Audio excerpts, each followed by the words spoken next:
Vice President Sara Duterte patuloy ang paglagapak ng ratings ayon sa latest Pulse Asia survey na ginawa noong November. Pero bago po tayo magpatuloy, gusto ko pong batiin si Ayesha Bright Agas ng isang happy birthday. Medyo delayed yung aking pagbati, but nonetheless, happy birthday sa iyo, Ayesha, at salamat sa pagtangkilik mo sa aking munting channel.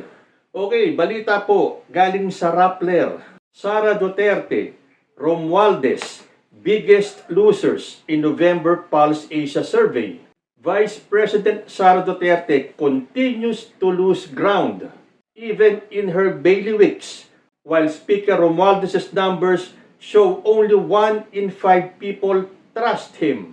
Vice President Sara Duterte and House Speaker Martin Romualdez both saw their trust and approval numbers tumble by double digits in the latest Pulse Asia survey conducted in November, made public on Saturday, December 21. The development came amid the intense quarrel between the country's second highest leader and the Romualdez-led House of Representatives, which has been investigating Duterte's alleged misuse of public funds.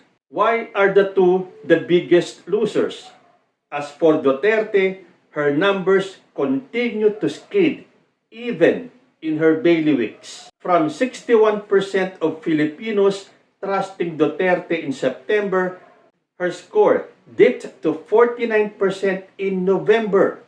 Duterte's trust rating was highest in her bailiwick Mindanao at 81%, but this actually is a drop of 9 percentage points from 90% in September. She also took a nosedive in Visayas from 74% to 47%. In Luzon and Metro Manila, she scored 37%, down from 47%, and 34%, down from 37% respectively. The Vice President's approval ratings also plunged to 50% in November from 60% in September. The Vice President had an approval score of 80% in Mindanao, also down from 93% in September. In the Visayas, she scored 51%, which is 20 percentage points lower than her ratings of 71% in September. In Luzon and Metro Manila, her scores tumbled to 40% from 46% and 34% from 36% respectively.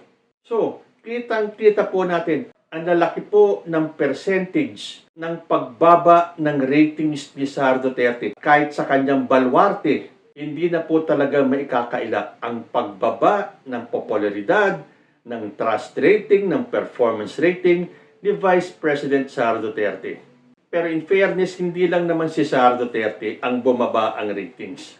As for Romualdez, he continues to be the least trusted among the country's top 4 officials, and the numbers show there are more people who don't trust him than people who say otherwise. Only 21%, or around 1 in 5 Filipinos, said in November they trust him, down from 31% in September. His distrust rating is higher, at 35%, up from 25% 2 months prior. His numbers suffered the most in the Visayas, with distrust rating decreasing by 14 percentage points and distrust rating increasing by 24 percentage points.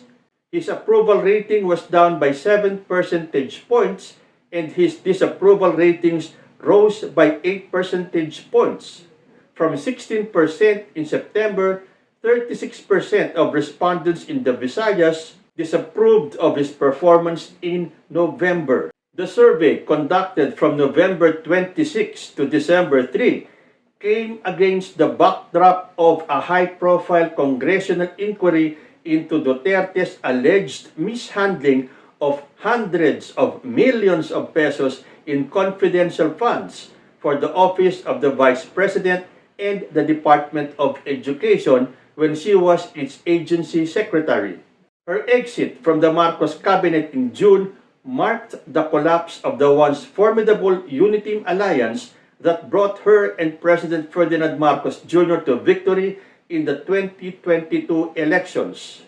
Before the survey was conducted on November 13, former President Rodrigo Duterte appeared before the House, which was probing the drug war killings during his administration.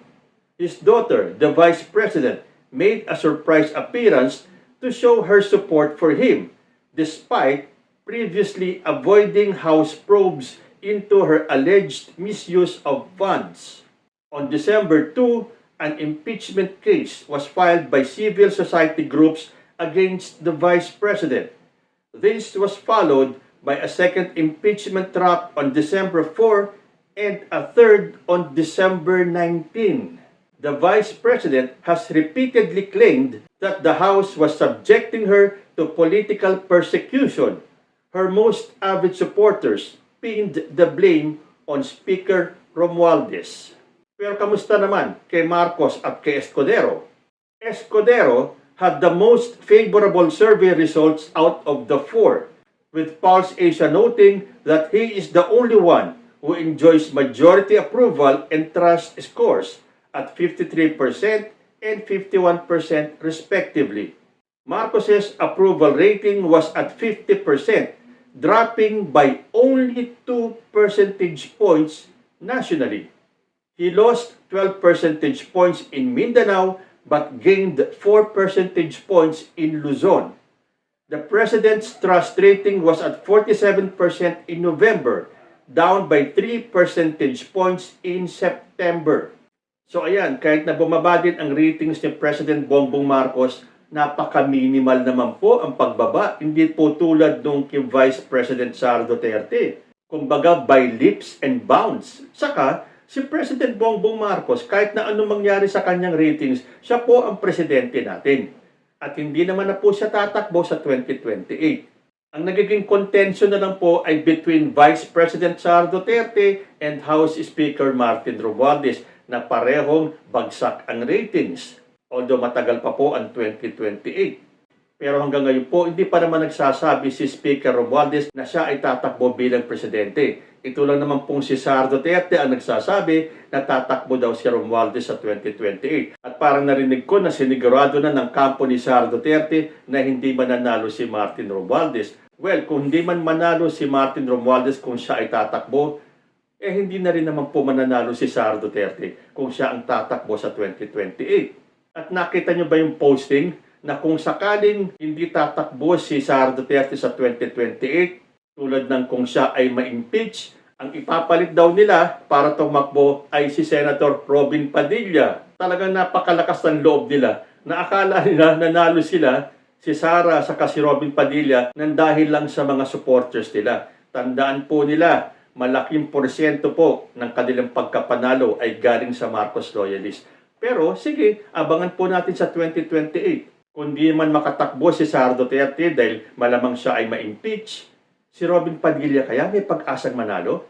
At kay Speaker Martin Romualdez, hindi pa rin po natin malaman. Dahil kung ako po ang tatanungin ngayon, malayo pa po ang 2028 Ako nakafocus ang aking paningin at ang aking atensyon kay President Bongbong Marcos. Na kahit na bumaba, tumaas o kung anong mangyayari sa kanyang trust and approval ratings, siya na po ang presidente natin. Hindi na po mababago yan. At kahit na anong gawin ng kalaban ng mga DDS ng kampo ni Sara Duterte, hindi po nila maaalis sa pwesto si President Bongbong Marcos. Dahil ilang beses na po sila nag-attempt. Hanggang ngayon, nag-a-attempt pa rin sila ng people power. Nagtatawag sila na lumabas ang masa, lumabas ang sambayan ng Pilipino, pero iilan lang po ang sumasagot sa kanilang panawagan.